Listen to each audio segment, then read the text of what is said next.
좋은 날에 공부하시는 분들 대단하십니다. 다 산행 가고 뭐 트레킹하고 그러시는데 복 받으실 거예요. 내 삶을 바꾸는 자치분권이라는데 누가 그러더라고요. 지방자치가 밥 먹여주나 이렇게 이야기하는데 밥 먹여줍니다. 지방자치가 밥 먹여주고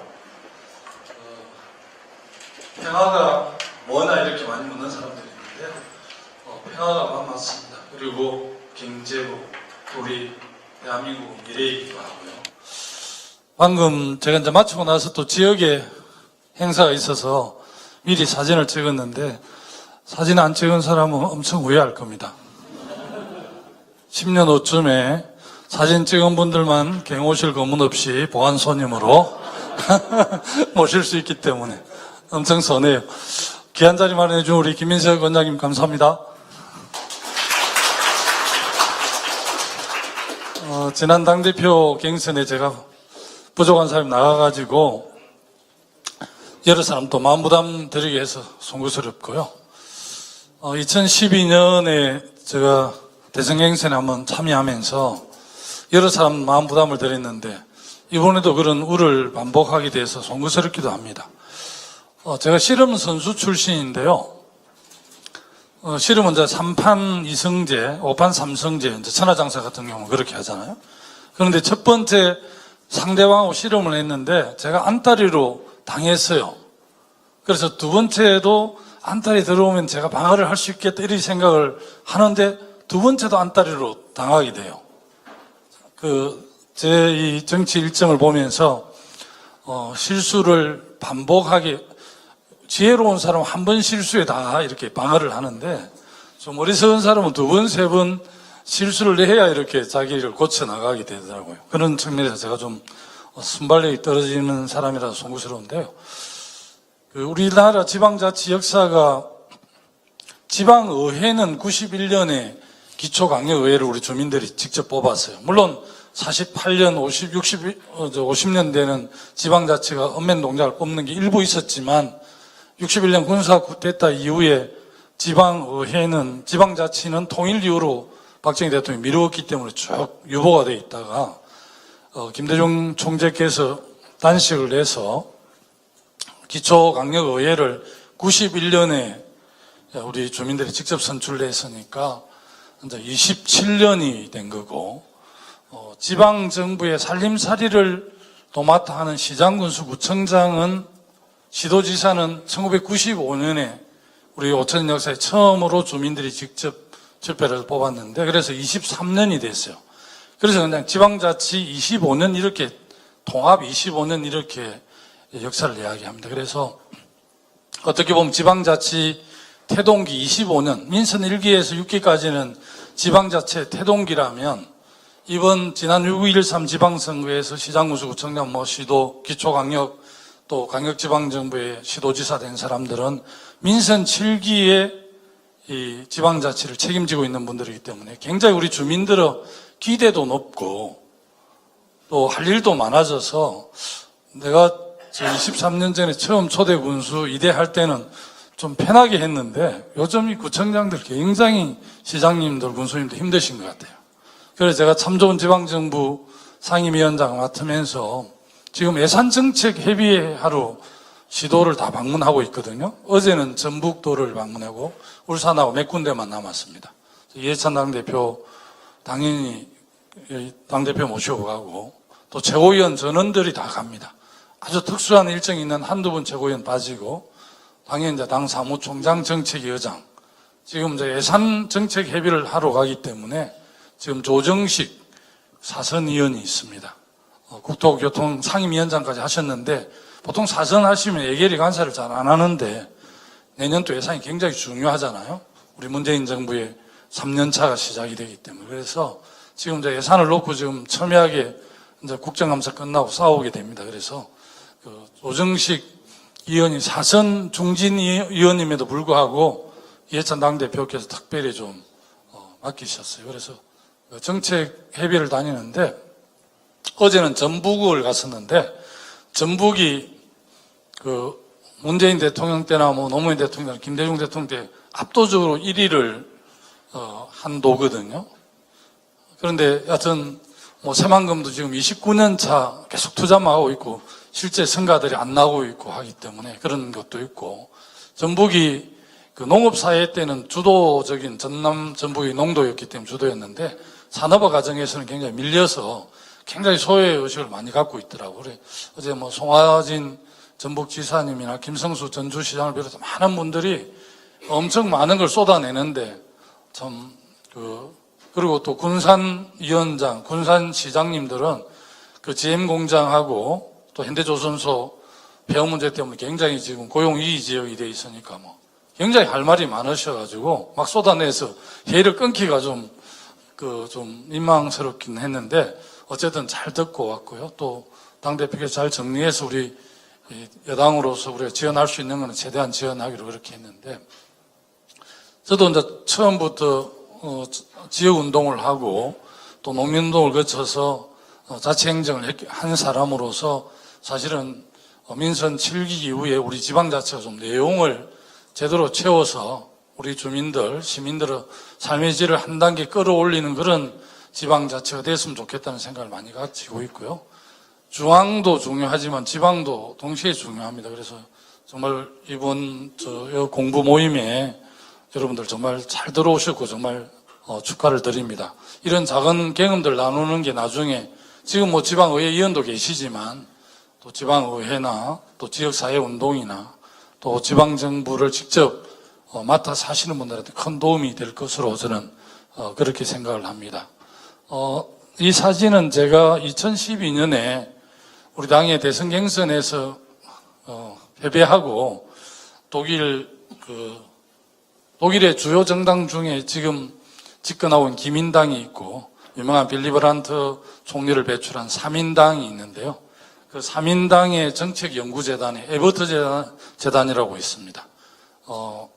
기독교 민주당 기민당은 아데나우 재단이 있는데 저쪽은 우리하고 보니까 우리 당하고 3인당하고 좀 교류를 많이 하는 편이고, 우리 자유한국당 저쪽은 아데나우 재단하고 좀 많이 하더라고요. 2012년 대선에서 제가 떨어져서 뭐 도지사를 중도 사퇴하고 경선에 참여했기 때문에 도로 돌아갈 수가 없잖아요. 놀고 있는데 그래도 지방자치 현장에 제가 열심히 한 사람이라 지방에 뭐 이렇게 행정학과나 자치학과 이런 데서 그래도 뭐 개민 교수 정도로 불러줄 줄 알았더만 한 군데도 안 불러주시더라고.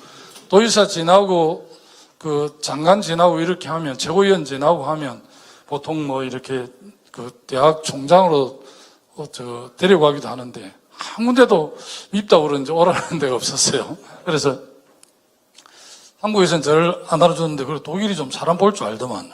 독일 정부에서 저를 초청을 해서 제가 그 베를린 자유대학 1년 연수를 했습니다. 제가 나이는 많지 않지만 이 나이에 뭐 제가 박사학위를 따로 석사학위를 따로 독일에 갔겠습니까? 유럽 사회를 좀 보고 듣고 느끼러 갔는데 저는 뭐 정말 저 개인적으로는 가장 행복했던 시기고 또 많은 걸 좀 느끼던 점이라서 그 빌리 브란트 앞에 사진 찍은 사진을 그냥 이렇게 했네요. 그 독일 통일의 상징이죠.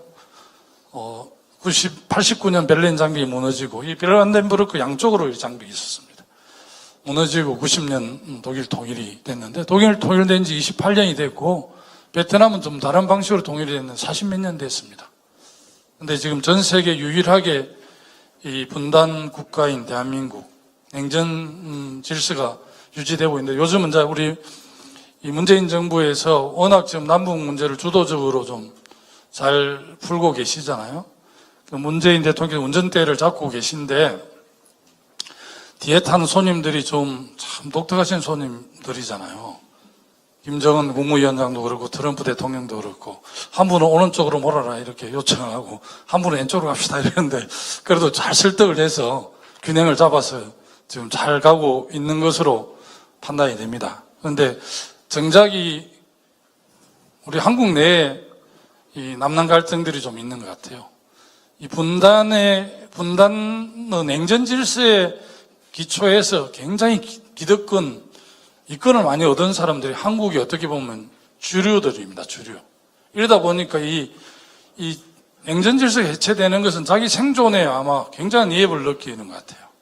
특히 이제 당으로 치면 아마 자유한국당의 그 극렬파들이 그런 것 같은데 이분들은 지금 못 견디 하더만요. 보니까 제가 이제 기획재정위원회에 있는데 기획재정위원회 자유한국당이 상당히 괜찮은 능력 있는 국회의원들이 많으십니다. 저는 이제 재정 전문가도 아니고 경제 전문가가 아님에도 불구하고 그래도 이제 우리 대한민국 경제 운용이라든지 예산이 어떻게 편성되고 심의의결되고 집행되는 것을 좀 보고 싶어서 기재위를 가했습니다. 저는 사실은 이제 행정안전위원회 이런 데 가면 국가무수위원 이런 거 할 수 있는데 그쪽은 너무 제가 많이 잘 알기 때문에 굳이 가서 있을 필요가 없어서 기획재정위원회 갔는데 지난번에 이제 2년마다 한 번씩 바꾸잖아요.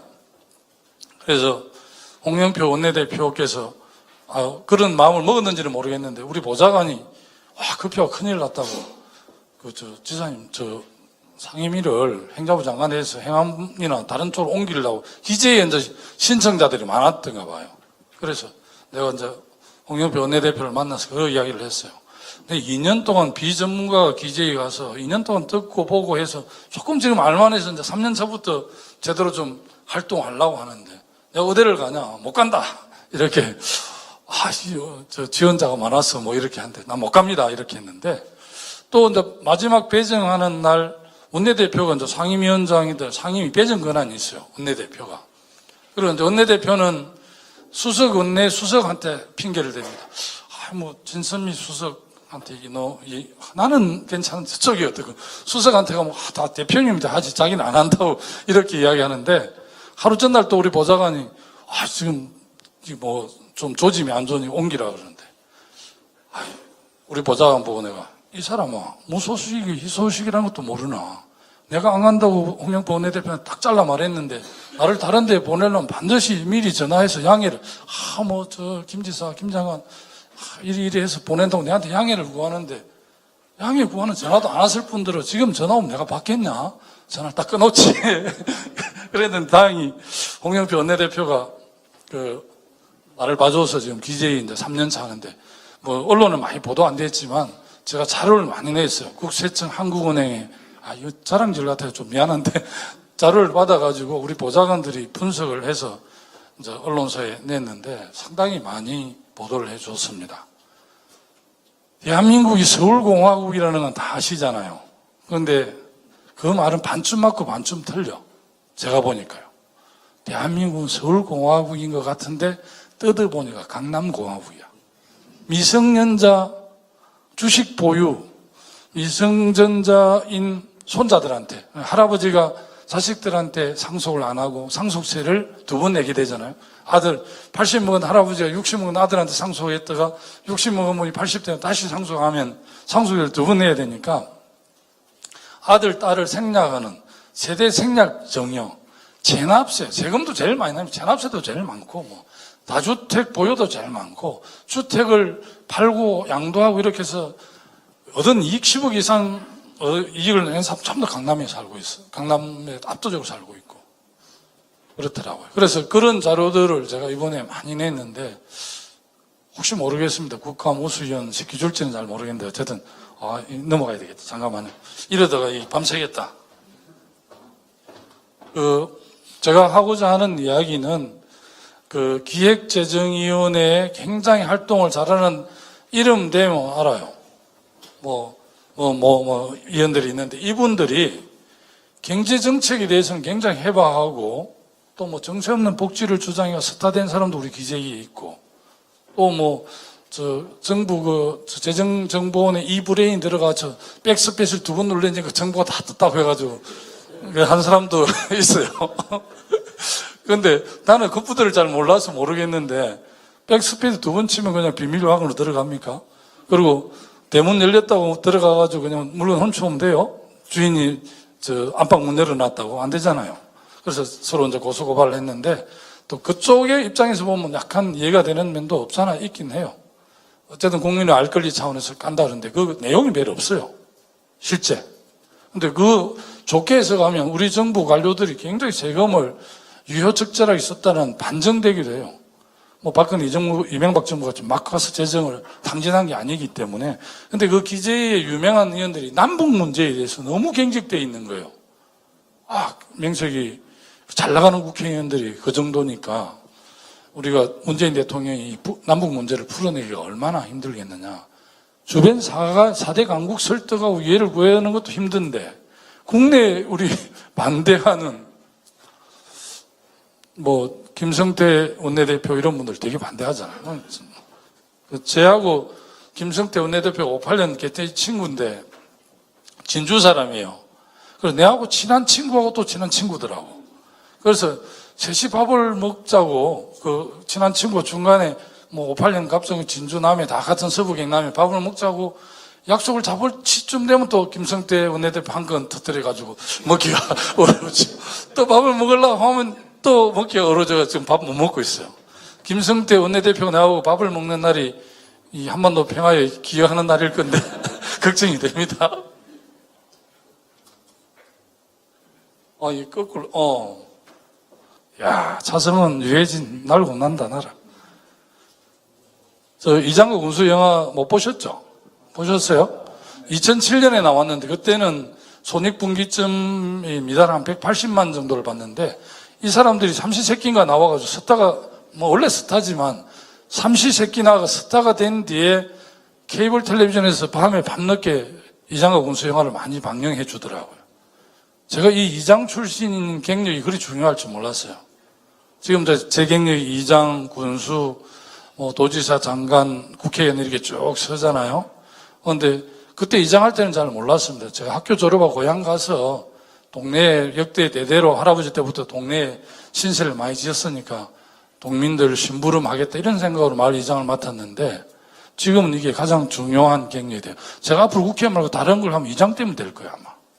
그래서 여기 계신 분들 중에 젊은 분들 이장부터 시작하면 좋습니다. 근데 이장을 해서 국무위원 장관 한 사람이 대한민국에 딱 두 사람이 있어요. 제가 이제 남해군 이장 출신인데 행정자치부 장관을 했잖아요. 또 남해군 출신인데 농림수산부 장관을 한 분이 있어요. 박홍수 장관이라고. 손학규 대표 때 사무총장하다 심근경색으로 돌아가셨는데 그분은 저보다 선배인데 이장은 제 후배입니다. 제 군수할 때 이장을 했거든요. 그분이 이장을 했는데 그 남해 농민회 회장, 한농련 회장, 도 회장, 중앙 회장 했어요. 그런데 그 박홍수 분은 노무현 대통령 때 농림부 장관을 했는데 나중에 노무현 대통령이 굉장히 그 박홍수 장관을 제가 추천은 안 했지만 제가 행자부 장관을 하고 이제 대통령 정무특보를 했기 때문에 노무현 대통령께서 박홍수 씨를 농림부 장관으로 쓰는데 어떻게 생각하냐고 묻더라고요. 노무현 대통령이. 근데 제가 같은 고향이 약점도 좀 알잖아요. 근데 고향 사람이 장관 한다는데 득담해줘야지 약점을 이야기할 수는 없지 않습니까? 근데 저는 왜 그때 약점이 약간 있었는데 이야기를 안 했냐면 맨날 국회의원 떨어지자 원외위원장 하다가 국회의원 되잖아요.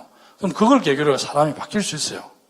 만년 대령 하다가 장군이 되면 그걸 계기로 해서 사람이 바뀔 수 있기 때문에 박홍수 선배가 농협에 축협에 차용야 행편으로서 돼지 키우다 돈을 못 갚은 이런 일도 있고 좀 그런 게 있었는데 내가 그 선배가 농민운동도 오래 하시고 잘하실 겁니다. 그래서 제 때문에 발탁하지 않았겠죠. 발탁을 했어. 그리고 그분이 2년 가까이 농림부 장관을 하다가 물러났는데 노무현 대통령 식사를 하면 저보고 뭐라 하냐면 박홍수 장관을 굉장히 칭찬을 하시는 거예요. 다른 장관들은 쟁점이 되고 어려운 거 있으면 자기가 결정 안 하고 청와대를 떠넘기는 거예요. 그런데 장관은 어떤 자리냐? 그 부처의 최고 책임자이기도 하지만 국사를 같이 노는 국무위원이에요. 그래서 농림축산식품부 장관 겸 국무위원입니다. 국무위원 겸 행정안전부 장관 이렇게 되는 거예요. 그런데 장관들이 면피하려고 어려운 결정을 자기가 안 하고 대통령한테 부담을 주는 사람들이 있었던가 봐요.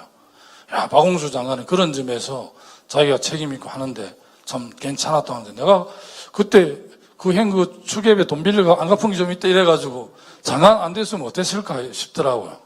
이게 마음을 잘 써야 돼요. 참고하십시오. 이게 왜 자꾸 이야기가 옆으로 나가지? 이 마을 이장은 마을 주민과 행정을 연결하는 고리입니다. 지금 그제 경주 30일 날 경주에서 제6회 자치의 날 자치 박람회를 했는데 대통령께서 직접 참관을 하셨어요. 근데 거기 주민자치위원들이 많이 왔는데 자치위원들 중에 통장 이장들이 많더라고. 저보고 막 성토를 하는 거야. 이장들 그 활동비를 안 올려준다고. 2003년에 제가 장관하기 전까지 이장 활동비를 월 10만 원을 줬거든요. 그래서 제가 그 권한이 행정자치부 장관 권한이에요. 그래서 제가 100% 올라 20만 원을 줬는데 2003년에 지금 15년 지났는데 여전히 20만 원이야. 그러면 하루 시급으로 하루 1급으로 치면 8천 원 정도예요. 그럼 최저임금 1시간 최저임금도 안 돼. 그래서 내가 김부겸 장관 보고 앞으로 큰일 나려면 배로 좀 올려주이소. 50만 원 올리라 했는데 아직 모르겠습니다. 곧 올려드리는지는 모르겠는데 사실은 이 통장들이 행정과 주민을 연결하고 또 이제 좀 도해지는 다르지만 시골은 이 면정이나 업 정책을 또 마을 주민들한테 전파하고 이렇게 하거든요. 민원도 가서 해결하고 이렇게 굉장히 중요합니다. 그래서 나는 마을 이장 통장들 전국에 10만 명 정도 되는데 좀 이렇게 활동비를 좀 더 올려서 좀 더 적극적으로 주민과 행정 연결 고리 역할을 하면 어떨까? 근데 이제 이장도 좀 급여가 많고 괜찮은 데는 요즘 선거를 합니다. 정말 마을이 가난해서 이장들한테 그 활동비를 적게 주는 마을은 안 하려고 하기 때문에 그냥 추대를 내서 5년, 10년, 15년, 20년까지 하는 시골 마을도 간혹 있긴 한데 요즘 다 도해지 그 통장들 선거를 하거든요. 아마 좀 김포를 보니까 공장이 한 10,000개 정도 되는데 공장을 자연마을에 들어오면 이장이 굉장히 좀 뭐 권한들이 있는가 봐요. 저 군수 때는 이제 명예감독관제 해서 했는데 김포시는 하는 건 내가 확인 안 해봤는데 그 이장님들 권한이 많고 또 이장이 또 선동을 하면 공장이 못 들어가잖아요. 이장들 좀 그런 권한이 있는지 김포시 보니까 이장 선거가 약간 치열하더라고요. 좀 그런 면은 없잖아 있더라고요. 어쨌든 나는 의장 활동들을 좀 정상화시키셨으면 좋겠다 싶고요. 저는 이 이장은 좋은 경험이었습니다. 개인적으로는. 뭐 제가 활동하는 데도 많이 도움이 되고요. 95년에 아까 지방자치 그 살림살이를 책임지는 사람들 처음 뽑았다고 했잖아요. 근데 그 전에는 시장군수 구청장들이 어떻게 했습니까? 중앙정부에서 임명을 했습니다. 내무부에서. 그러니까 남해 군수를 오면 많이 한 사람이 1년 8개월, 2년 정도도 별로 없고 1년이나 10개월 정도 이 군수를 하다가 갑니다. 그러니까 이제 간성 군수들이 뭐 백성과 주민들, 국민을 섬기겠다는 마음이 없어서가 아니라 그 구조 시스템 자체가 뭘 고민하기 어려워요. 남해군에 와서 뭐 업무 파견다가 한 3, 4개월 지나면 또 3, 4개월 지나면 남해보다는 좀 큰 진주시장이나 마산시장으로 가야 되잖아요. 그러니까 중앙에 로비하고 이래야지 뭐 남해 군정을 살펴볼 필요도 없고 국민들하고 잘 안 만나요. 그냥 기관장들하고 술밥 먹고. 그리고 이제 1년 지나다가 퇴임하잖아요. 이래 이제 공무원들 모아놓고 퇴임할 때 내가 남해 군수로 와서 1년 동안 대가 없이 무사히 잘 행정을 마칠 수 있도록 협조해 줘서 감사하다 이렇게 인사를 해요. 거의 뭐 간성 군수님이나 시장님 인사가 대동소이 그렇다고요. 근데 대가 없이 잘 할 수 있도록 도와줬다는 이야기를 해석을 그대로 하면 대가가 없고 좀 삐뚤어서 보면 1년 동안 그냥 잘 놀다 간다 이런 이야기잖아요. 근데 이 95년부터 주민들이 직접 뽑으니까 이제는 4년 임기가 보장되니까 뭔가 자기 지역에 대한 장기 발전 전략을 내놔야 돼요. 그래서 저는 이제 군수가 돼서 많은 전문가들 자문을 받아서 남해군을 어떻게 좀 디자인하는 게 좋겠는가 이런 게 자문을 했는데 남해군은 뭐 노동자도 없고 공업용수도 없으니까 자연 환경을 최대한 잘 살려는 게 남해의 미래가 있다. 인근 뭐 여천, 여수에 국가 산단이 있고 진주, 이 카이도 있고 마산 창원, 이 창원에 국가 기계 산단도 있고 뭐 어쨌든 이 진주도 그렇고 순천도 강양도 그렇고 강양 제출소도 있고 남해군 주변에 길면 1시간 한 40분, 빠르면 30분, 1시간 안에 남해군에 올 수 있는 인구가 200만 정도 되니까 5일 동안은 산업 현장이 있고 이틀은 남해에서 쉬고 즐기고 놀고 스포츠하고 이런 곳으로 하는 게 좋겠다고 판단이 들었어요. 그래서 멋지게 만들었어요. 이게 축구장입니다. 요쪽은 야구장이 안 보이는데. 근데 여기 10만 평 넘는 곳에 야구장 축구장을 만들었는데 남해가 따뜻해서 겨울에 동계훈련을 엄청나게 옵니다. 그리고 2002년도 이걸 완성을 했는데 덴마크 월드컵 팀이 여기 캠프를 했습니다. 우리나라에 월드컵이 열리지 않는 지역에 캠프를 한 유일한 도시인데요. 제가 이제 덴마크를 여러 번 가서 유치를 했고요. 이건 독일 말은 이제 독일의 강부 간호사 같은 분들 퇴임해서 살 사람들 연금 받을 쯤에 이제 모셔서 독일 말인데, 여기는 나중에 설명드릴게요. 이 스포츠 마케팅이 아무것도 아닌 것 같지만 스포츠 마케팅을 지역 경제하고 연동을 시키면 1년에 남해군이 한 500억 정도를 법니다. 전국 유소년 축구대회를 하면 축구가 한 500개, 700개 팀이 오고 고모, 이모, 삼촌 뭐 이렇게 따라와서 10,000명이 하루 정도 남해에 묵게 되거든요. 축구 경기를 토너멘트를 해서 제주 초등학교하고 김포 초등학교 경기를 해서 지면 다음날 보따리 사고 가는 방식이 아니라 500개 팀을 250개의 팀으로 나눠서 그 상위 그룹, 디비전 방식이라고 제가 축구에 좀 일각이 있습니다.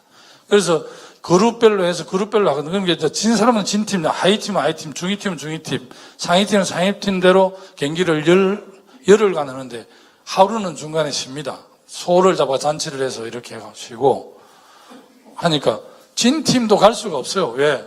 하위 그룹, 중위 그룹, 상위 그룹 계속 경기를 매일 하루에 한 게임씩 하니까.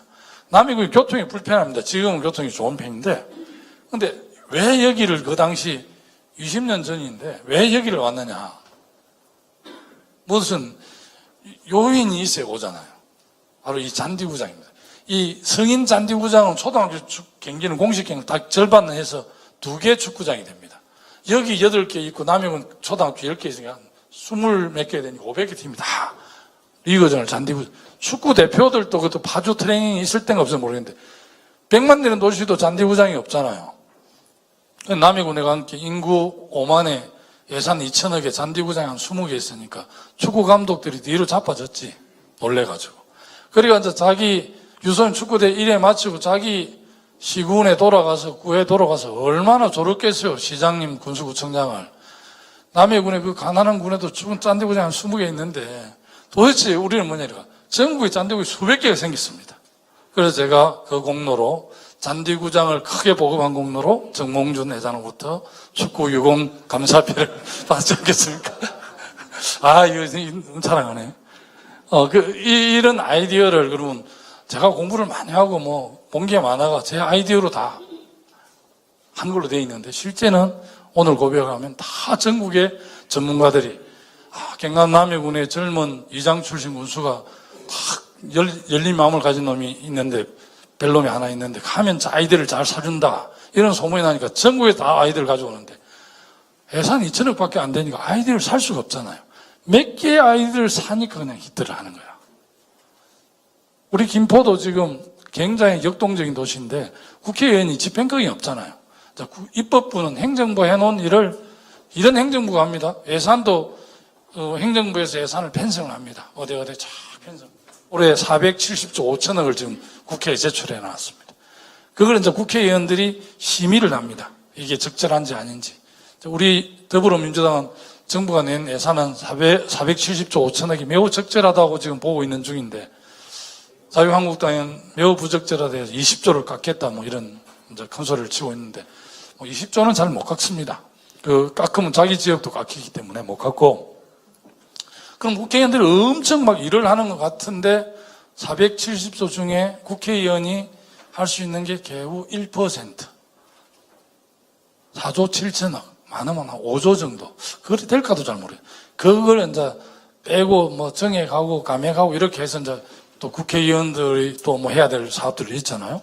또 좀 부적절한 부분 뭐 이렇게 하는데 그래서 어떻게 보면 기획재정부의 예산 담당 뭐 부의사관이 국회의원보다 훨씬 기획재정부 과장이 국회의원보다 그 예산과 관련해서 권력이 한 10배 됩니다. 관료가 대한민국을 지배하는 건데 그게 꼭 맞는지는 잘 모르겠습니다. 전면 리빌딩을 한번 해야 되지 않을까 저는 그런 생각입니다. 어쨌든 독일에 이제 가서 지금 이 독일 마을 옆에 뭐가 있냐면 이 지도에 없는데 독일 마을 옆에 원예예술촌 마을이라고 유명한 박은숙 씨 있잖아요. 탤런트들 와서 많이 삽니다. 연예인들이. 그리고 그 아래쪽에 물건 마을이라고 이름이 물건 마을인데 정말 물건입니다. 자족 기능이 가능한 도시라서 물건 자연마을과 제가 만든 독일 마을, 제가 계획해놨던 원예예술촌이 어우러져서 거기만 해도 연간 한 200만 정도 옵니다. 남해군, 제가 이제 군수 때 하도 좀 좋게 말하면 개혁적으로 군정을 해서 특히 이제 이 장묘 문화 핵심을 한다고 내가 불법 묘지를 절대 못 쓰게 했잖아요. 그래서 제가 갈등의 중심이 있었습니다. 군수할 때. 그러다가 그래도 뭐 불법 묘지 단속을 세게 하는 거 빼고는 열심히 했기 때문에 재선을 시켜준다고 그랬을 정도인데 그 장묘 문화 핵심 때문에 우리 국민들 어르신들이 많이 섭섭해했어요. 그래서 겨우 53%, 54% 받아가 당선됐는데 지금 군수 그만둔 데만 해도 2002년에 그만뒀으면 16년이 됐는데 요즘 가면 제가 한 거짓말 좀 못해 한 70% 지지를 받습니다. 있을 때 잘하기는 잘해야 되겠더라고요. 지금 아버님, 어머니, 할아버지, 할머니 제사를 제가 그냥 5째인데 제가 다 모시고 있기 때문에 자주 가는데 또 뭐 제가 남해 40년 살았기 때문에 뭐 친구, 부모 상의를 자주 가는데 너무 고마워 하십니다. 제가 이제 워낙 7년 동안 열심히 해가지고 2번 했는데 저를 지지하는 사람들이 이제 군수 3번 하라 그러더라고요. 그런데 이 군수시장, 구청장, 시도지사는 이 일반 종합행정가입니다. 전문가 영역이 아닙니다. 그래서 열정, 아이디어, 소신, 추진력을 가지고 4년, 1번, 2번, 8년 그랬는데도 뭐 열정이 남고 아이디어가 남아있는 사람 중에 특별한 경우에 3번. 저는 2번 하니까 기진맥진해서 공짜로 3번 군수하시오 해도 나는 못하겠더라. 그만뒀습니다. 근데 저도 그렇게 실천을 잘 못하지만 원론적으로 말하면 공직자나 이 선출직 공직자, 정치인들은 나아감과 물러감이 분명해야 합니다. 진퇴를 분명하게 해야 되거든요. 나아가야 될 때 물러서고 물러설 때 나아가면 이게 잘 안 되는 거죠.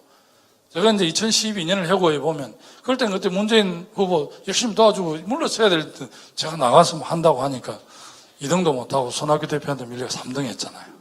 근데 지금은 제가 대선 후보 나갔는지조차도 잘 모르지 않습니까? 이재명 경기지사가요 10년 전에만 해도 저는 아는 사람이 10명 서울 시민들 만나면 5명 한데 이재명 지사 1명도 몰랐어요. 지금 서울 시내 나가보세요. 이재명 지사는 한 10명, 9명 할 건데 김동완 아는 사람 1명 있거나 모르거나 그럴 거예요. 인생을 잘 살아야 됩니다. 잘 못 살면 그렇게. 이거는 뭐 여기 골프 하시는 분들 많은지 모르는데 여기 골프장입니다. 이거는 지금 옛날 처음 할 때 찍어서 그런지 좀 모양 멋진 장면을 찍었는데 이게 한국에서 골프장 중에 그 골프 비용 있잖아요. 제일 비싼 골프장이 사우스케이프라고 이걸 제가 군수 때 남해군에 딱 그 느른 땅에 골프장 여기하고 아난티 골프장이 힐튼 골프장으로 있어. 금강산 골프장을 만든 딱 2개만 해놓고 하나는 제가 군수 나올 때 땅을 사놓고 나와서 뒤에 골프장이 됐고 이거는 제 도지사 때 하더라고요. 그때 서울에 유명한 그룹의 회장님을 모시고 헬기까지 모셔가지고 이걸 보여드렸는데 그때는 안 하고 최근 한 6, 7년 전에 동대문 유명한 우르메이커인 그 정재봉 회장이라는 분이 우르메이커를 다 정리해서 4천억을 들여 골프장을 만드는데 대한민국 최고의 골프장입니다. 여기가. 그런데 제가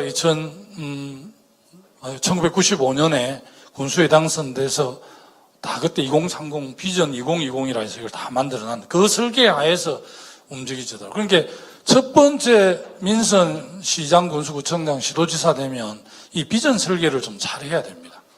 어쨌든 그때 제가 이제 자연이 살아 숨쉬는 남해라는 구호로 이렇게 쭉 해서 했는데 이 골프장을 제가 이번 추석에 가서는 봤습니다. 그런데 제가 그렇게 지적해놓고 또 도지사 때 추가 허가도 해줬는데 내가 그 회장이 맨날 오래도 못 갔는데 골프를 안 치기 때문에 못 갔는데 이번 추석에 가서 그 정회장 식사도 안 했는데 이 골프장을 제가 어디서 봤느냐 배용준이라는 배우가 신혼여행을 여기를 가더라고요. 근데 요 안에 배용준 신혼여행은 뭡니까 별장 되게 멋있는데 원래 안 보여준대요. 근데 제가 군수 때 이렇게 해서 했다고 나는 특별히 보여줘서 봤어요. 배용준 씨. 그 배용준 씨가 신혼여행을 가서 A채널에 드론을 띄워가지고 중계를 해줘서 내가 그토록 내가 지적해놓은 골프장으로 그때 반영해놓고 또 도지사 때 허가도 했는데 보기는 지난 추석에 가서 직접은 처음 봤고 화면으로는 그렇게 봤습니다. 그래서 이렇게 말씀드리는 것은 자기 지역을 뭐 이렇게 예를 들면 요즘 같은 유행하는 블록체인 밸리를 만들 것인지 아니면 공업단지를 만들 건지 농업 식품 클러스터를 만들지 이런 결정을 그 지역의 조건과 상황에 맞게끔 해야 됩니다.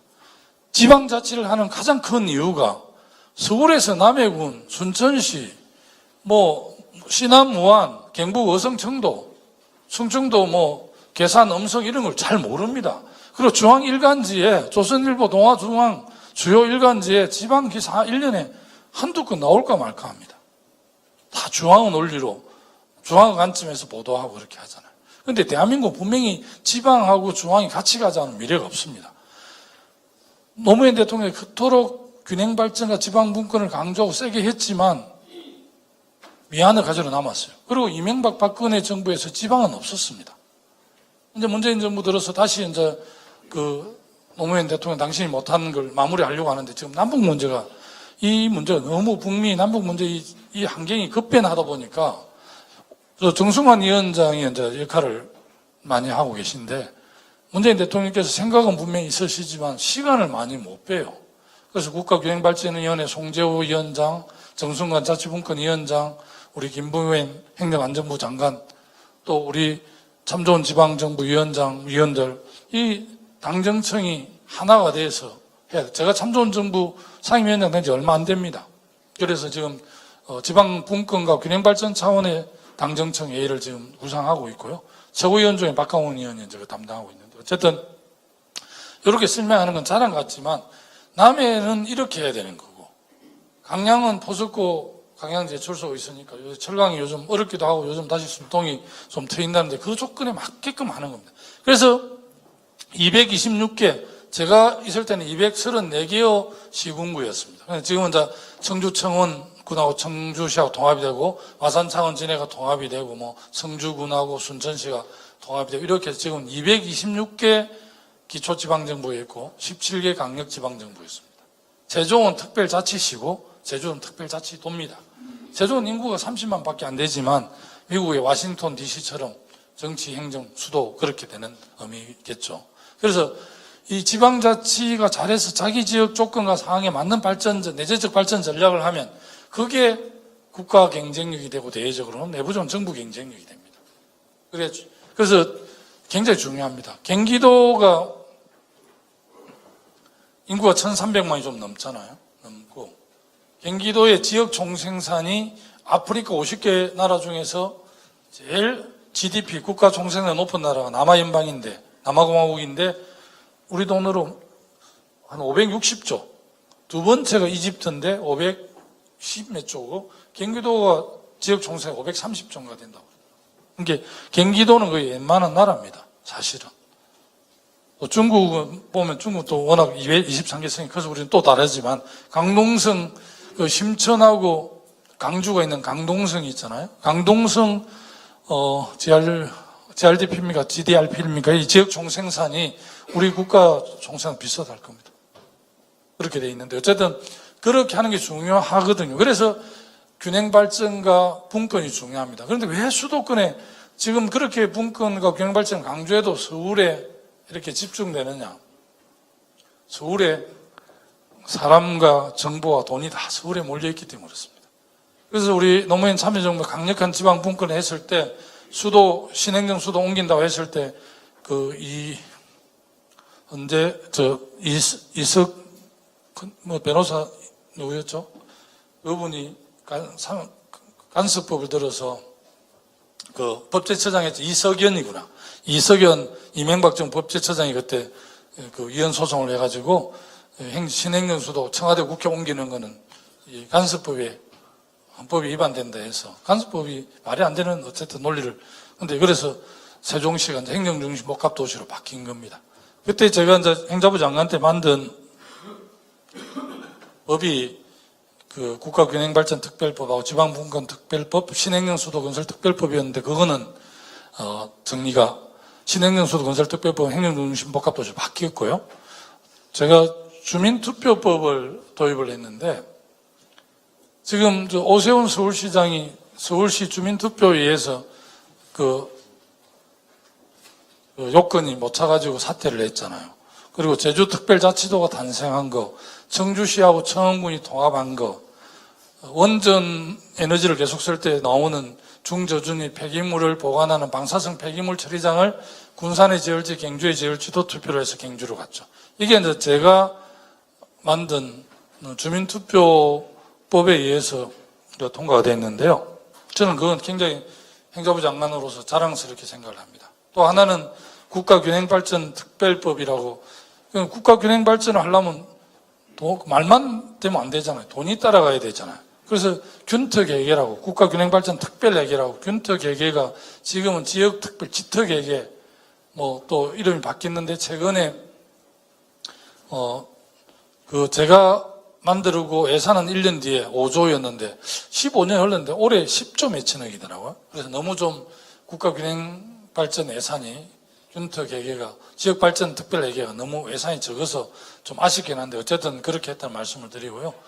이제 주민투표법은 이 직접민주주의가 가능한 많이 좀 발현될 수 있도록 해주는 게 중요하잖아요. 그래서 제가 평소 소신이었어요. 자치분권 활동하면 소신이어서 행정자치부 장관이 되고 나서 기자들 이렇게 모셔서 우리 주민투표법을 도입하겠습니다 이렇게 말씀을 드렸어요. 그러니까 그날 저녁에 당연히 방송하고 신문이 톱뉴스로 보도를 했죠. 주민투표 주요 정책 결정을 맨날 시도지사나 시장 문수가 하는 게 아니라 그 지역에 정말 중요한 해나는 주민들이 직접 투표를 해서 직접 민주주의를 하게끔 한다니까 큰 뉴스가 됐어요. 그런데 기자들과 저녁에 소주 한잔하고 딱 퇴근을 하는데 초대 참여정부의 국무총리가 고건 국무총리였습니다. 그래서 고건 총리가 저한테 전화를 했더라고요. 어떻게 국무조정실하고 총리실하고 협의도 없이 한 건 하는 식으로 김동완 당신이 그렇게 발표했냐는 식으로 약한 질책을 하시대요. 그래서 그러지 않습니다. 제가 이게 평소에 자치분권 활동하면서 오랜 고민 끝에 가능하면 우리가 대의 정치를 할 수밖에 없는 조건이지만 가능하면 직접 민주주의를 발현할 수 있는 제도를 키워주는 게 맞다는 생각에서 고민 끝에 결정한 거고 전문가들 교수들 자문을 받아 한 겁니다. 그러니까 그래도 고건 총리가 약간 좀 아쉽고 좀 섭섭한 그런 마음으로 전화를 끊었어요. 제가 좀 담력이 있는 사람이라면 그런 질책을 들어도 잠이 잘 오겠거니 생각을 했는데 집에 가서 잘라니까 잠이 잘 안 오더라고요. 뒤척뒤척 하다가 잠을 잤어. 다음날 아침에 내가 생생하게 기억을 합니다. 다음날 아침에 국무회의도 있고 출근하려고 우리 아파트에서 구두를 탁 신으려고 구두칼을 딱 대는데 청와대가 전화가 왔어. 여택수라는 부속실장한테 전화 왔더라. 대통령께서 통화를 하십니다. 전화 받으니까 김 장관 어제 주민투표제 도입한다고 기자회견 했죠? 이러는 거예요. 예, 어제 했습니다. 이러니까 김 장관이 기자회견을 해버려서 참 곤란하긴 한데 그 시기적으로 너무 빠른 거 아니에요? 딱 이러면서 대통령께서 전화를 했어요. 어제 저는 총리가 전화를 하시고 아침에 출근하는 대통령이 직접 전화를 하셨으니까 어떻게 해야 되겠습니까? 법안 적어야 되겠죠. 우리 행자부 차관보다 간부를 싹 모아서 인원을 하니까 이거 절대 하면 안 된다. 하러 가겠어요? 관료들이? 김두관이 누굽니까? 그래도 제가 또 모르겠어요. 믿는 구석이. 그래도 노무현 대통령과 제가 어쨌든 동지적 관계니까 그런 백 믿고 밀어붙였는데 대통령께서 양해해 주셔가지고 통과됐잖아요. 이 대목에서 교양 있는 분들은 있는데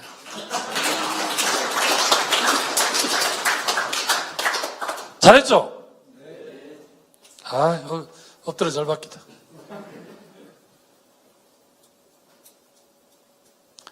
도의사는 2년 열을 하고 나와가지고 도민들한테 경상남도에서 오신 분 계십니까? 정말 죄송합니다. 경상남도 분들 계시면. 부산도 죄송합니다. 제가 많이 부족한 사람인데 2010년에 우리 국민들, 경남도민들이 저를 도지사로 선택해 주셨어요. 이광재 강원지사, 안희정 충남지사, 송영길 인천광역시장. 아주 그냥 2010년에 대반란을 일으켰어요.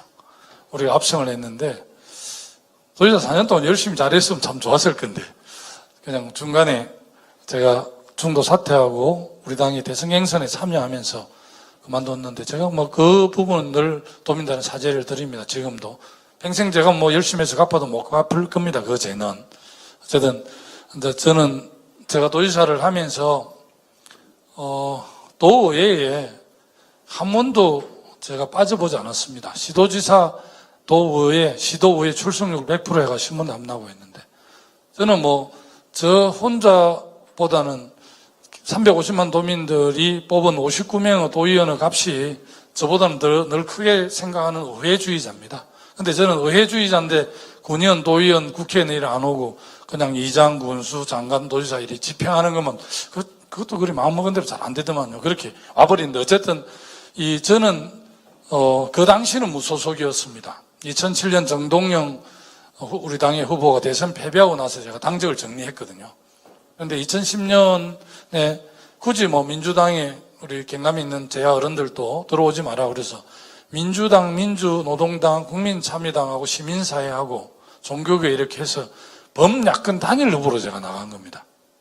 그런데 이제 민주당에서는 정세균 의장께서 김두관은 끝은 무소속인데 속은 민주당이니까 굳이 후보를 낼 필요 없다 그래서 후보를 내주지 않으셨죠. 그래서 민주노동당의 강병기 최고위원하고 제가 경선을 했는데 조직표에서는 내가 그 창원에 노동자가 많아 좀 밀렸고 여론조사에서는 제가 압도로 했고 조직표도 많이 질 줄 알았는데 근데 강병기 최고위원 뒤에 제가 도지사 되고 나서는 정무부지사 와서 같이 공동지방정부를 했는데 그럴 때 이제 창원의 노조에서도 제가 그래도 한나라당 후보를 좀 꺾는데 유리하다고 본 것 같아요. 그래서 조직표에도 그렇게 많이 차이는 안 났어요. 내가 지기는 했고 여론조사는 그래서 제가 이제 했는데 그래서 제하고 같이 오랫동안 정치 활동을 했는 사람들이 있는데 도지사가 내가 됐는데도 그 민주노동당이 부지사를 하고 또 정무특보는 또 민주노총에서 추천한 사람이 하고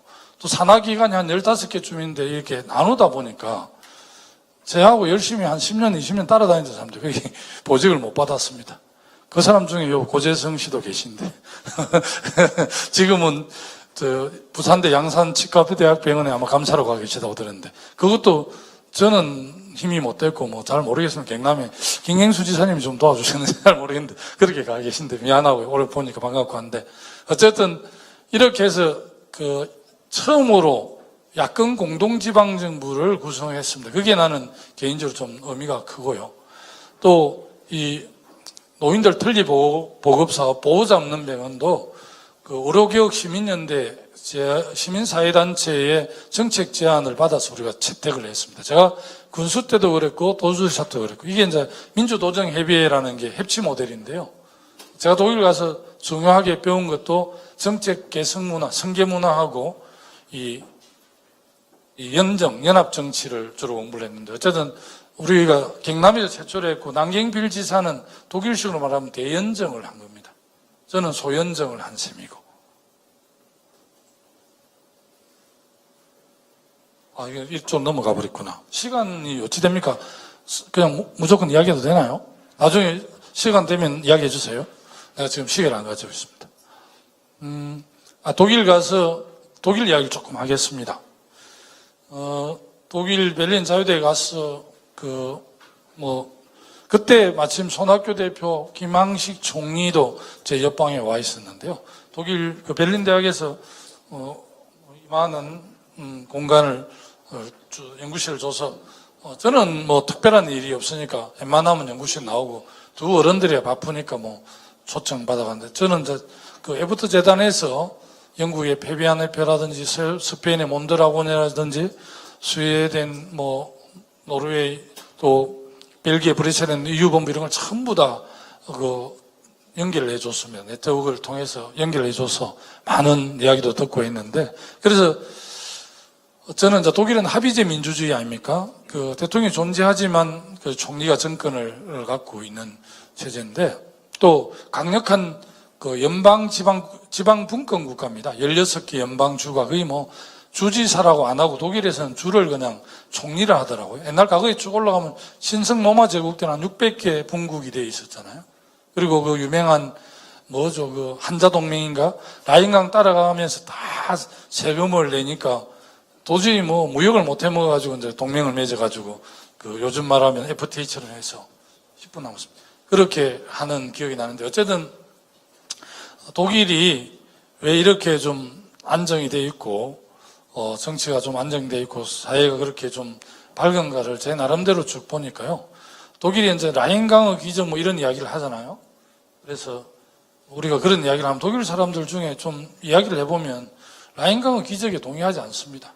경제 주체인 정부와 우리 국민과 기업이 정말 합심해서 땀과 피땀 흘려 노력의 결과지 그게 기적이 아니다.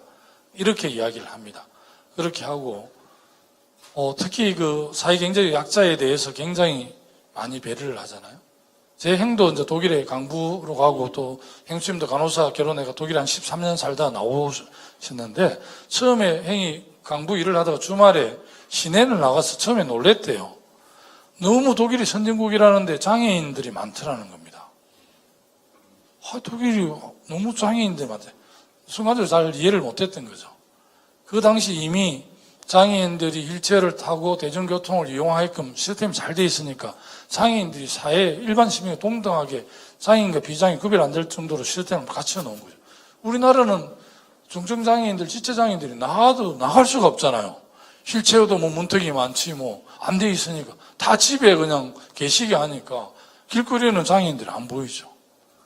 그랬다고 했던 기억이 나는데 어쨌든 독일은 자본주의 시장경제 체제를 하지만 그게 독점이나 가점이 심해가지고 소위 우리말로 갑질 관계 이런 게 있을 때를 대비해서 국가가 우리 헌법 129조 2항처럼 국가가 이 시장의 일정 정도 공동체의 공익을 위해서 관여할 수 있는 그런 자본주의라고 합니다. 그래서 그걸 사회적 시장경제라고 하기도 하고 조정자본주의라고 하는데 우리는 사실 지금은 뭐 우리 노사민정이 많이 하는데 어쨌든 갑질이 너무 심하잖아요. 그런데 독일은 노동자하고 그 사용자가 서로 파트너라고 생각하지 적대적 관계로 잘 생각을 안 합니다. 그리고 이 2,000명 넘는 고용하고 있는 회사에서 새로운 신규 투자를 하면 우리 지금 박은순 시장이 노동의 사제를 도입했듯이 독일은 72년에 빌리 브란트 정권 때 노사 공동결정권이라는 법을 도입을 해서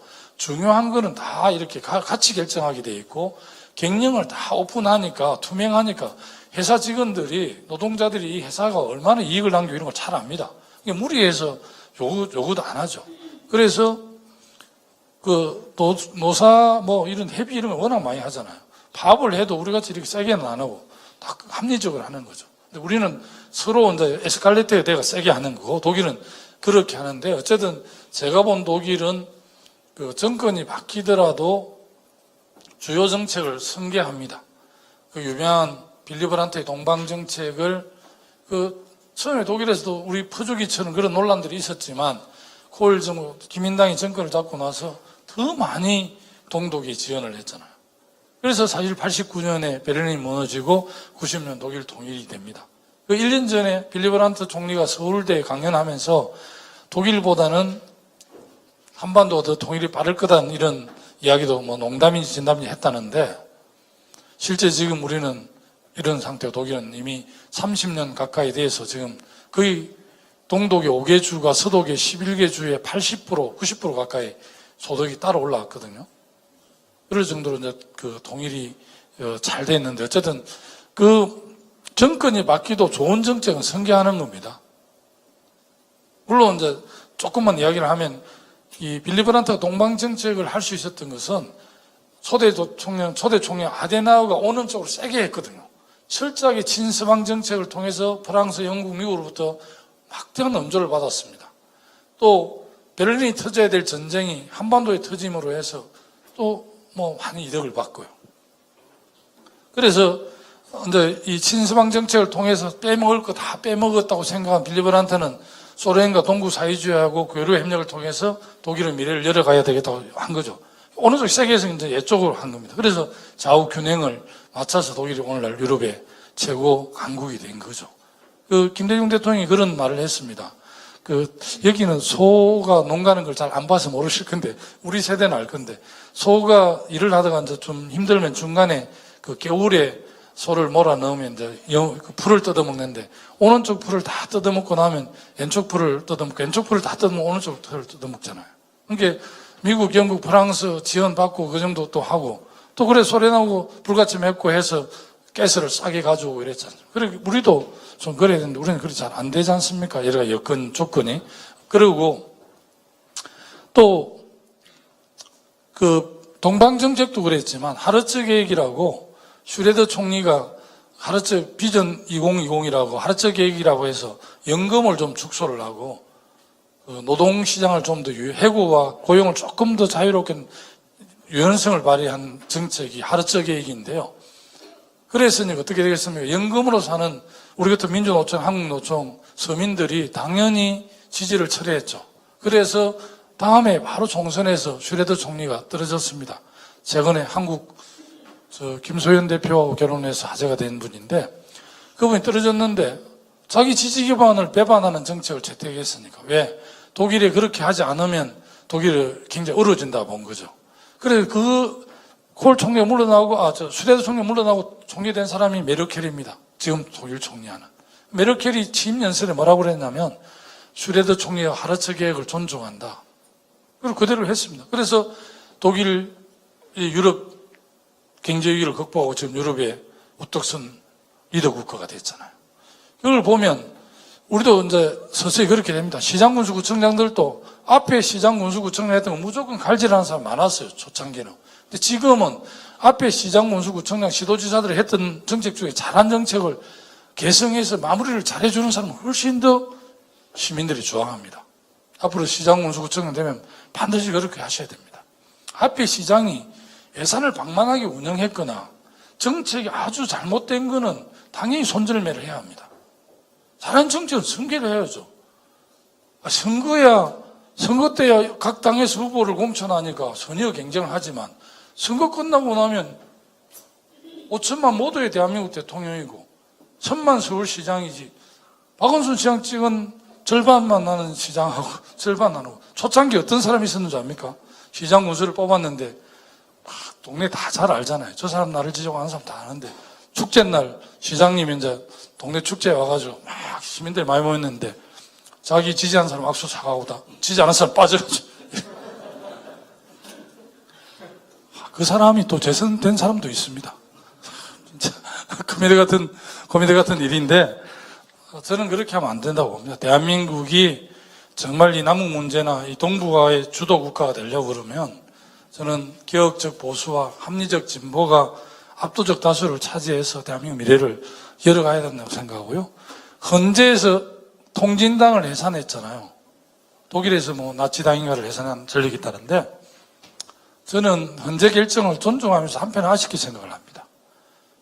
설사 대한민국이 북한의 정책을 추종하는 사람이 한 50만 있다 하더라도 그 사람은 미니어 전당, 거대 용광로인 국회에 들어오게 해서 주장하게 하고 국회에서 그걸 해소하게 해야지 극렬 주장하는 사람들을 제도권 밖으로 밀어내면 요새 인터넷에 총 만들고 폭탄 만들고 다 나와 있는데 그렇게 갈 수 있다고 생각을 합니다. 저도 국회에 있어 보니까 국회는 언론인 출신하고 법조인 출신이 가점하고 있습니다. 옳지 않습니다. 30만, 50만 이익단체를 대표하는 국회에 와야 돼요.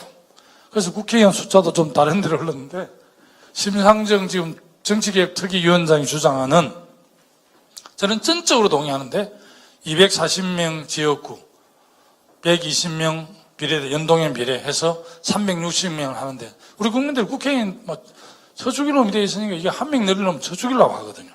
그러니까 300명 받는 그 총액 인건비를 딱 동결하고 거기에서 이제 그렇게 되면 저도 이제 연봉이 좀 떨어지겠죠. 우리 보좌관들도 떨어지고 그러는데 어쨌든 그렇게 해서라도 우리 대표가 더 많아지는 게 맞습니다. 그러니까 이 각계각층을 대표하는 미니어 전당이 돼야 되는데 국회가 놓치는 부분이 많이 있다니까요. 360명 정도 되면 촘촘한 그물망이 돼서 안 놓칠 겁니다. 그러면 훨씬 더 대한민국이 좋은 나라가 되기 때문에 근데 지금 오해가 많아요. 299명에서 1명 늘리는데도 어마어마한 저항을 받았습니다. 근데 엊그제도 보니까 신뢰도 1위 대통령인가 정부 어디고 신뢰도 꼴찌 국회에 나와 있더라고요. 국회는 잡아 죽이려 합니다. 근데 더 좀 웃기는 거는 오늘도 지금 내가 네 군데 지금 지역 행사를 국정감사에 빠져가지고 가고 지금 마치고 가서 바로 또 행사에 가야 되는데 그리 밉다면서 또 오라 하기는 그리 많이 오라 하는지 아주 죽겠습니다.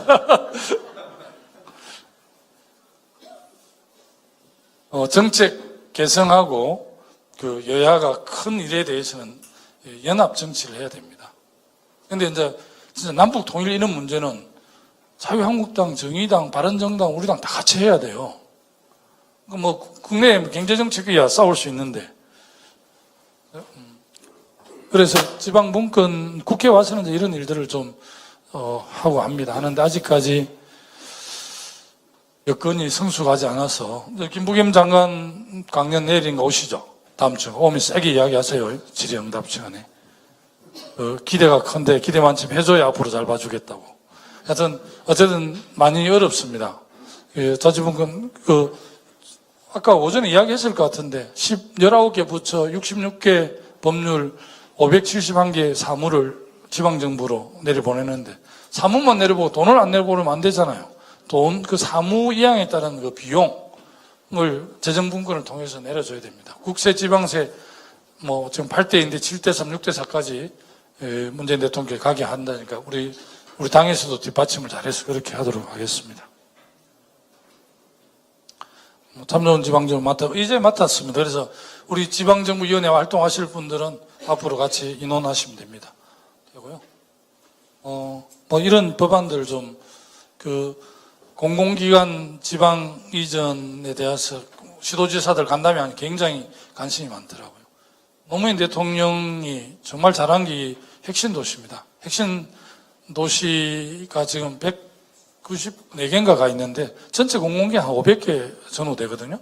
아직 내려갈 게 많이 있는데 나는 제일 안타까운 게 뭐 어떤 학자가 그런 글도 썼던데 저는 뭐 교육 문제 때문에 핵심 도시 못 가겠다는 공기업 직원들이 내 상식은 잘 이해가 안 됩니다. 핵심 도시가 다 괜찮거든요. 나주, 전남, 강주 핵심 도시 나주에 있어요. 강주 부근에 있다고요. 나주 행정구이 나주지만 그 강주 남구 옆에 있단 말이에요. 그리고 진주, 경남은 진주에 있는데 진주가 동국 여지 성남이 나오는 북평양 남진주입니다. 남쪽은 진주, 북쪽은 평양이라 할 정도로 물산이 풍부하고 좋은 도시예요. 지리산 전기도 바다가 잘 돼요. 그런데 뭐 교육력 그냥 진주 동명 대하 그런 학교가 얼마나 좋은 학교인데 뭐 교육 여건이 안 돼서 안 간다. 서울에서 뭐 얼마나 아인슈타인을 만들 건지. 내 개인 생각인데 오해는 마십시오. 공공기관에 지방에 가서 근무하라면 뭐 교육 여건이 안 가겠다는 사람은 사표를 받는 게 맞겠는데 또 사표를 안 내대 이 인간들이. 저는 우리 차기 정부에서는 공공기관에 대대적 개혁을 해야 된다고 생각하는 사람입니다. 일본은 공공기관이 별로 없잖아요. 내가 알기로. 도쿄가 굉장히 지하철이 촘촘하게 잘 돼 있는데 불편한 게 하나 있습니다. JR이 있고 민간 회사들이 철도 요금 체계가 다릅니다. 우리 여기 그냥 다 되잖아요. 그런데 일본 도쿄는 안 됩니다. 물론 최근에 바뀌는지 모르겠는데 요금이 다르거든요. 또 막 환승이 잘 안 됩니다. 그게 불편한데 왜 그러냐면 전부 민영 철도에서 하기 때문에 그렇습니다.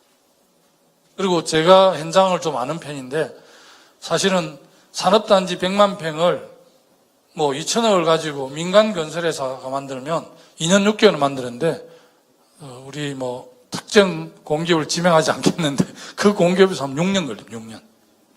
그만큼 효율이 떨어집니다. 그래서 효율이 떨어지는 공공기관은 난 줄인 차기 정부에서는 우리 당이 아마 차기 국정을 맡게 될 건데 차기 정부에서는 공공기관 대대적 계획도 필요하다는 말씀드리고요. 마무리할게요. 시간이 많이 됐답니다. 한반도 신경제지도의 내용을 지방정부가 쳐야 됩니다. 결론적으로 말하면. 지금 남북 문제를 이제 이 정부, 중앙정부가 주도하고 있는데요. 남북 문제는 중앙정부의 전유물이 돼서는 안 된다는 게 제 개인의 생각입니다. 지방정부도 교류 협력해야 되고요. 중앙정부 당연히 군사 합의하니까 지금 그렇게 우리 판문점에도 비무장을 하고 다 이렇게 지금 군사 긴장을 완화하는 합의를 중앙정부가 하는 그걸 뭐 지방정부가 할 수 없잖아요. 하는 거고 또 종교계란 체육계 언론 시민사회도 다 교류를 해야 돼요.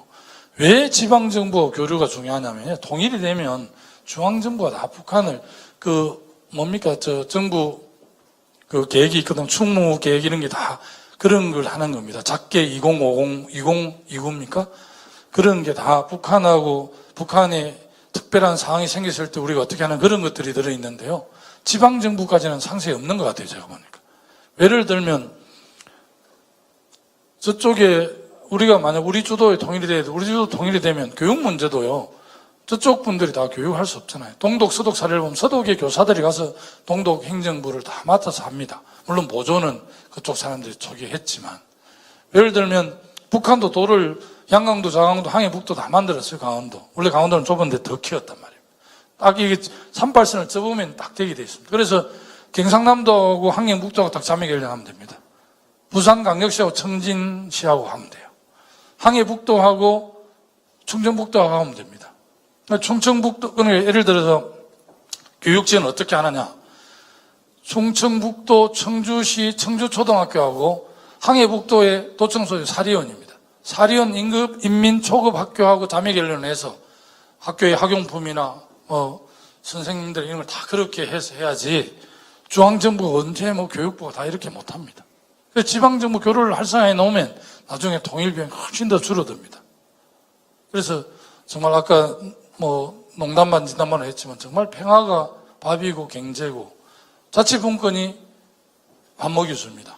저는 확실한 균형 발전과 자치분권만이 대한민국의 경쟁력을 높여낼 수 있고 달리 말씀드리면 우리 국민들의 삶의 질을 훨씬 더 높여내고 더 나아가서 8천만 우리 민족이 더불어 함께 잘 사는 그런 정말 나라다운 나라 정의로운 한반도의 코리아 연방이 만들어질 거라고 생각하는 사람입니다. 여하튼 그거는 나중 일이고 우선은 지방정부를 잘 가꾸고 관리하는 게 중요하기 때문에 여하튼 저는 별 이론 공부를 안 한 사람이라 제 경험을 기초해서 말씀드렸는데 도움이 됐는지는 모르겠네요. 여하튼 조금이라도 도움이 됐으면 좋겠다는 말씀드리고요.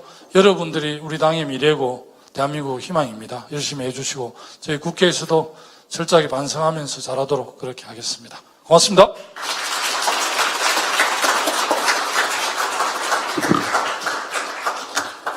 질의응답이 있죠? 없나요? 그럼 질의응답 있으면 하겠습니다.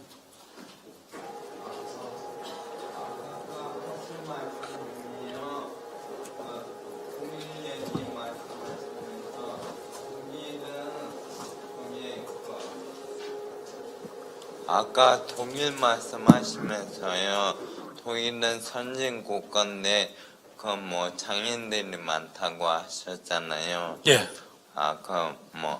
여기 한국도 거기를 따라가려고 하는데 근데 초반에만 저상버스 있죠. 예. 그 저상버스가 이 장인들이 꽤 많이 탔는데요. 지금은 사람들이 그렇게 한 명을 볼 수가 없더라고요. 그런 게 왠가 봤더니 사람들이 급해요. 급하다 보니까는 좀 배려심도 없고 좀 뒷문으로 해서 들어오잖아요. 뒷문 그게 열리면은 이거 운전 기사님이 내려서 이거를 쳐주고 그래서 저 휠체어를 타고 들어올 수 있게 하는 그런 거 어떤데요? 네. 근데 빨리 급하니까 사람들이 말은 안 하는데 그게 말이 들어간 건지 좀 요즘에는 전혀 볼 수가 없더라고요. 그런 네, 거. 제가 좀 말씀드릴게요. 며칠 전에 뉴스 크게 났는데 중국 충칭에서 운전기사하고 승객하고 싸우다가 다리에서 추락을 해가지고 열 몇 분이 사망을 했어요. 근데 그 사망 안에 아마 블랙박스를 보니까 이 손님이 아마 내린다고 했는가 봐. 여기 내리달라고 했는데 운전기사가 그쪽에 아마 도로를 수리하고 있어서 못 내려드립니다. 해서 이제 지나가니까 주먹질 오고 가다가 그렇게 했더라고요. 그런데 독일에 있을 때 내가 유심히 많이 봤는데 대중교통을 독일은 당연히 이제 일제를 타고도 버스를 마음대로 타게 돼 있습니다. 그리고 그 버스 타는 거하고 요 지하철에 이 중간 좀 많이 빈 것처럼 되면 버스 기사가 내려서 딱 판을 이렇게 딱 접었던 걸 이렇게 팹니다. 그러면 비스듬해 일체가 올라가거든요. 그리고 이제 버스 기사가 이렇게 딱 서 있는데 저 뒤에 할머니가 좀 손짓을 하잖아요. 한 30m 떨어져 손짓하면 그 할머니가 올 때까지 버스가 절대 출발하지 않습니다. 다 기다려주고 기다려서 딱 타면 출발을 하는데 그 프랑스에서 프랑스 살러 가서 한 분이 오마이뉴스 그 기사를 몇 년 전에 보니까 몬수정씨인가 그 프랑스 특파원인가 동신원이 있던데 그분이 쓴 글을 보는데 독일에서 내가 직접 보지 않는데 그렇게 되거든요. 프랑스 자기 가서 문화적 충격을 제일 먼저 받은 게 그 자기 대중버스가 딱 섰는데 저 며느리고 아들이 이제 손자 손녀를 데리고 할아버지 집에 생일을 갔다가 주택에 나오면 타는 거예요. 그래서 그 어머님 아버님이 타고 손자가 타고 또 손자를 뭐 이렇게 사이에 하니까 시간이 엄청 걸리더라는 거예요. 그런데 그 손자들하고 할아버지하고 막 헤어지고 이런 걸 버스에 탄 손님들이 흐뭇한 표정으로 한 15분만 20분 걸리는데 그걸 다 보고 있더라는 거야. 우리는 그렇게 안 할 겁니다. 아마 택시로 오든지 자가용 오지 왜 우리를 지금 바빠 죽겠는데 기다리게 한 그 문화적 충격 엄청나게 받았다고 그러더라고요. 독일도 정말 그렇게 하더라고요. 그래서 이 장애인들이 버스를 타서 막 흔들리고 이런 게 없습니다. 베를린 시내가 팽지이기 때문에 그런지 측면도 있지만 그래서 딱 손님들 타면 가고 택시기사들 일본의 NK 택시니까 그렇게 한다는데 독일은 베를린 택시는 다 그렇게 합니다. 내려서 가방 손님이 넣는 게 없습니다. 딱 그러면 내려서 뒤에 들은 거 들어서 그렇게 엄격하게 교육을 받는다 하더라고요. 그래서 장애인들이 그 교통이 전혀 불편하지 않겠지만 거의 불편함이 없이 다닐 수 있고 우리 저상버스 이 턱 높이 해가지고 하는 게 많이 도입됐다가 지금은 또 뭐 도입이 좀 주춤하고 그렇던데 뭐 여기 아주 위원님들이 그런 걸 좀 잘 하시고 저희들도 국회 차원에서도 할 수 있는 일이 있으면 하도록 하겠습니다. 하여튼 우리나라가 이제 복지나 뭐 이런 부분이 이제 계속 좀 더 개선해 가는 단계에 있으니까 좀 응원도 하고 주목도 하고 건의도 많이 해주시면 좋겠습니다. 예, 이리 하시고 이렇게 하시면 좋겠습니다. 단체장이랑 행자부 장관님을 다 하셨기 때문에 이제 여쭤보는 건데요. 예, 사실은 뭐 이렇게 행정구역이랑 그 생활경제구역이랑 이게 좀 일치가 되면 좋은데 꼭 그렇진 않잖아요. 예, 결국은 이제 그 자치분권으로 가면서 이제 그 지자체 통폐합이 필요한 부분이 있는데 이게 이제 지역 주민들이 동의하지 않는 지역도 많다는 거죠. 예. 그런 것들은 어떻게 접근하면서 풀어나가는 게 좋은지 한번 그 견해를 말씀해 주십시오. 행정구역이 그 산업이라든지 산업의 발달 정도, 교통, 정보통신의 발달, 그리고 또 인구의 뭐 증감, 줄고 늘고 하는 이런 것 때문에 행정구역이 동일하게 쭉 가지는 않습니다. 사실은 어제 전북을 방문했는데 전라도라는 이름 자체가 고려 현종 1018년에 918년입니까? 1000년이 되려면 언제죠? 2018년이니까 1018년 고려 현종 때 전라도라고 이 명칭이 만들어져서 전북도 이름이 1000년 됐다고 기념식을 올해 한다고 하더라고요. 경기도 1000년 된 게 작년인가 뭐 올해인가 그렇게 된 거예요. 그때 뭐 경기, 전라, 뭐 충청, 경상 뭐 이렇게 됐는지 모르겠는데 행정구역이 45년 이후만 해도 많이 바뀌었거든요. 그런데 이제 행정구역을 개편하는 데서 가장 중요한 것은 지금 이제 지방자치를 하고 민주주의이기 때문에 주민의 그 동의 여부가 제일 중요합니다. 주민들이 원하는 방향으로 하는 게 제일 중요하고 두 번째는 주민의 원하는 그 방향 자체가 우리 흔히 말하는 도시 발전에 도움이 되는 거, 주민의 삶에 도시 경쟁력에 도움이 되는 거, 이런 두 가지 원칙이 가장 중요하고요. 또 중앙정부가 뭐 이렇게 권할 수는 있지만 나는 주민의 자발적 의사가 제일 중요하고 두 번째는 그 도시가 통합이 되든 분할이 되든 이제 대체적으로 행정구역이 지금 도로교통 여건이나 정보통신의 발전으로 좀 더 커져가는 게 대체적인 추세입니다. 일본의 시정촌이 1000몇 개가 있다 4000 몇 개로 줄었는데 또 좀 줄이는 거고요. 우리는 기초자치정부 226개인데 평균이 26만인가 되거든. 25만 기초자치정부로서 우리는 전 세계 제일 큽니다. 이건 자치가 안 되는 겁니다. 그래서 주민자치위원회 여러 가지 지금 만들어지고 있는 상황인데 기초자치로서는 너무 큰 거죠. 일본만 해도 도시가 만 몇천짜리 도시도 많거든요. 근데 제가 행자부 장관 때 충북 계산군에서 이 문화 역사가 달라가지고 정평군이 분리됐고요.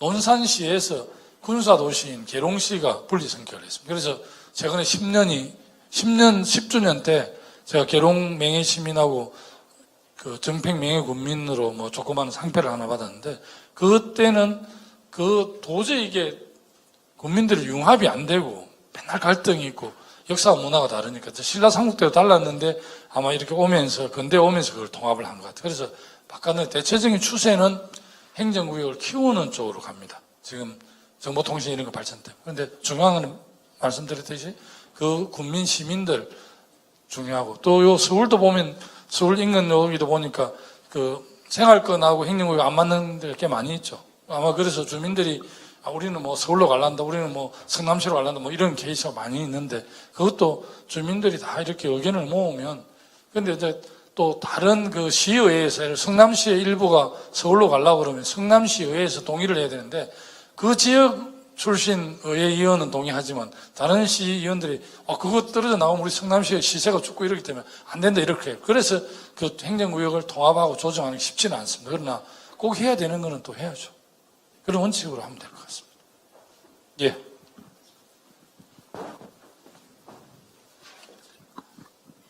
안녕하세요. 저는 부산 만덕구에 다니고 있는 2학년 권수민이라고 합니다. 이렇게 자치분권과 군영 발전에 대해서 강의를 계속 듣고 있는데 청소년의 입장에서는 조금 회의가 들기도 합니다. 참정권이 보장되어 있지 않은 청소년의 입장에서는 우리 동네 지도자, 또 우리 지방정부의 지도자, 그리고 청소년에 가장 크게 연관되어 있는 교육감까지도 뽑을 수 없는 게 현실이잖아요. 그렇기 때문에 모든 정책에 있어서 청소년의 목소리가 외면당하기 십상입니다. 그리고 또 현행법상 청소년은 정당에 가입될 수 없기 때문에 정당의 주요 감신사나 당론에 대해서도 청소년과 또 거리가 멀어집니다. 근데 우리가 흔히 정치 선진국이라고 부르는 나라에서는 청소년들이 어려서부터 정당에 가입을 하고 훈련을 받고 많은 경험을 해서 청년에 대해서 국회의원이 되는 일이 굉장히 흔한 일인데 그 언급하신 독일이 그 대표적인 예라고 볼 수가 있고요. 그런데 이런 대한민국의 현실에서 이런 자치분권에서 청소년이 주체가 될 수 있는 방안은 없는가에 대해서 질문을 드리고 싶습니다. 굉장히 의미 있는 질문을 해주셨는데 좀 무거운 책임감을 느끼시네요. 하여튼 그런 걸 저희들이 한번 연구를 해보겠습니다. 그리고 독일 대체적으로 합의제 민주주의라는 서구나 북유럽 같은 경우는 당에서 청소년 캠프를 잘 운영하고 청소년들이 당원에 가입할 수 있습니다. 그래서 한 17세, 16세 이런 청소년들이 당에 가입을 해서 이제 트레이닝을 받거든요. 워크숍도 하고 연수도 받고 이렇게 해서 17살 때 3인당 당원, 기민당 당원이 됐다. 그럼 30살 되면 13년간 정치 활동을 하는 거잖아요. 우리나라의 당원들은 당비만 내고 뭐 국회의원 선거할 때 동원돼서 가서 어샤쇼 손들고 이런 거잖아요. 근데 독일은 절대 북유럽 서구는 그렇지 않거든요. 그래서 사실은 한 10년 정도 되면 당원을 활동하면 그 당의 역사와 정체성에 대해서 흔합니다. 그래서 청년들이 그렇게 토론을 잘하고 말도 잘해요. 그런데 우리는 어떻게 하느냐. 당내에서 이 인재를 키워내지를 못하는 시스템이니까 선거 때 한번 되면 외부의 수혜를 하잖아요. 그럼 또 우리나라는 또 관료에 대해서 지나친 뭐라 그러냐 좀 후한 점수가 있어요. 그래서 뭐 검사장, 뭐 부장판사, 뭐 이런 어떤 뭐 다양한 그런 분들이 들어오는데 이분들이 어떨 때는 자기 당 뭐 역사도 잘 모르고 내가 잘나서 들어왔기 때문에 당에 대해서 뭐 별 부채의식도 없고 그런 분들이 너무 많아. 당의 정체성에 안 맞는 행보를 하는 사람 너무 많습니다. 그래서 늘 고민인데요. 당이 인재를 키워야 됩니다. 청년다운 이렇게 해서 독일 3인당만 해도 외부 영입 이런 건 없지 않습니까? 다 당내에서 리더십이 검증된 사람. 그래서 주의회에서 예를 들면 바이에른 뮌헨시 무슨 구의 시의원 어떤 구의원 해가지고 인정받는 사람이 시의원 되고 바이올린 주의 주의회의원이 되고 또 거기서 오정활동을 잘하면 연방위원이 되는 거거든요. 그러면 주의 장관 됐다가 주총리 되고 또 연방총리하고 독일도 뭐 연방 주총리들이 다 연방총리들을 합니다. 그렇게 돼 있는데 우리는 뭐 이제 그런 구조가 안 돼 있기 때문에 그래서 지금 우리 만덕에서 온 학생이 그 지금 문제 제기했던 우리 정치권을 굉장히 좀 무겁게 받아들이고 저희들 당에서도 그런 노력을 안 하는 건 아닙니다. 하는데 아직까지 정착이 잘 안 되네요. 각 당에서 다 노력을 할 겁니다. 계속 뭐 당이 아마 2년 후에 총선에서도 상당 부분을 내부 영입을 할 거죠. 당에서 물론 당직자 중에서 영향 있는 사람들도 공천을 주기도 하지만 다 외부에서 많이 기존 사람들이 다시 공천하거나 뭐 절반 정도 외부에서 영입하는데 그게 우리나라만 하는지는 모르겠어요. 일본도 뭐 스타들을 이렇게 하긴 하던데 미국도 일부 그렇고 그런데 유럽 정당들은 당원 중심 정당이 돼서 철저하게 당 내에서 이루어지고 꼭 전문 관료들이 필요한 부분만 외부에서 영입을 하죠. 우리 같이 그냥 뭐 국회의원 자리 자체를 막 영입하는 케이스는 없는데 유념해서 잘 준비할게요. 앞으로 그 우리 선거 연령도 좀 더 낮출 수 있도록 노력하고 하겠습니다. 아마 우리 심상정 위원장이 정치개혁 특별위원인데 위원장인데 그 팀에서 많이 하려고 해요. 그런데 정의당 심상정 대표는 굉장히 핵심적으로 하려고 하는데 기득권 정당인 우리 당하고 자유한국당이 잘 안 하려고 합니다. 지금 구조로 하면 유리하니까. 그런데 사실은 그래서 개혁이 힘든 거잖아요. 자기 살가죽을 벗기는 건데 뭐 바늘로 살짝 찔러도 아픈데 살가죽 벗기려면 얼마나 아프겠어요. 그러니까 잘 아파서 안 하려고 하죠. 그런데 진짜 장상곤매입니까? 그 매가 10년, 15년 되면 뿌리가 무디잖아요. 그러면 더 생존하려면 그 기존 뿌리를 벗어내고 새로운 새 뿌리가 나야 더 오래 살 수 있거든요. 그 고통이 큰데 그렇게 하는 장상곤매는 이제 사냥을 더 오래 하고 좀 더 오래 살고 그렇지 못한 새는 좀 올라가는 건데 당이든 뭐 어떤 사회조직이든 기업이든 다 마찬가지인 것 같습니다. 새롭게 핵심하고 변화해야 또 살아남을 수 있는 거니까. 우리 당도 하여튼 뭐 젊은 세대들 많이 청년 여성 많이 이렇게 모셔서 당이 이제 기반을 튼튼하게 해야죠. 노무현 대통령이 지방 분권 균형 발전에 너무 좋은 생각을 많이 가져 있었지만 정치 세력이 뒷받침 안 돼서 못한 면이 많습니다. 열린우리당 여당이었지만 그냥 뭐 좀 정파가 막 분파가 돼 있었고 이게 단결되면 잘할 수 있는데 분열되면 베트남 그 전쟁에서 베트남 베트콩들이 훨씬 숫자가 작았는데도 미군 철수했지만 남베트남군이 완전 괴멸했거든요. 중국 역사 보면 그 중언어 패권을 가름했던 간도대전이라고 있어요. 조조하고 원소. 원소는 30만 대군이고 조조는 8만 정예병인데 8만이 30만을 격파를 합니다. 그러니까 지금 이제 다수의 당원도 있지만 또 정예 당원들의 역할을 해야 되는 거예요. 대중당으로서 많은 당원들을 그리는 것도 중요하지만 그 당에서 또 막 전문 영역에서 활동하는 그런 정예병들을 잘 거쳐야 되는데 우리 김민석 민주연구원장님이 우리 당의 이런 정책 기능을 준비하시고 오늘 그 일원으로 하는 거죠. 이런 행사도. 하여튼 좀 법을 고쳐서 일찍이 우리 당의 청년 당원으로 좀 오시면 좋겠습니다. 뭐 쉬십시오. 뭐 질문하는 거 별 없으니까 내용이 편하게 쉬시면 좋겠습니다. 고맙습니다.